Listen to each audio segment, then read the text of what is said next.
அஸ்ஸலாமு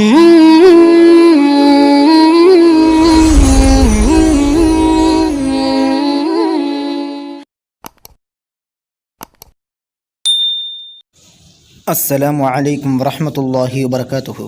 கண்ணியமிக்க அல்லாஹுவின் நல்லடியார்களே, அல்ஹம்துலில்லாஹ், அல்லாஹுவின் மாபெரும் கிருபையை கொண்டு மக்கா ஹரம் ஷரீஃபில் அல்லாஹுடைய ரஹ்மத் மழை பெய்து கொண்டு இருக்கின்றது.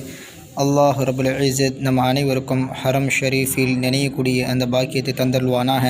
காபத்துல்லாவை அடிக்கடி சந்திக்கக்கூடிய பாக்கியத்தை நம் அனைவருக்கும் தந்தல்வானாக. மேலும் சர்க்கார் முஹம்மது ரசூலுல்லாஹி ஸல்லல்லாஹு அலைஹி வஸல்லம் அவர்களுக்கு சலாம் சொல்லக்கூடிய அந்த பாக்கியத்தையும் நம் அனைவருக்கும் தந்தல்வானாக. உம்ரா ஹஜ்ஜி செய்யக்கூடிய பாக்கியத்தை இஸ்லாமிய சமுதாயத்திற்கு அனைவருக்கும் ஹஜ் உம்ரா செய்யக்கூடிய அந்த பாக்கியத்தையும் தந்தல்வானாக. ஆமீன் ஆமீன் யா ரப்பல் ஆலமீன். அஸ்ஸலாமு அலைக்கும் வரஹ்மத்துல்லாஹி வபரகாத்துஹு.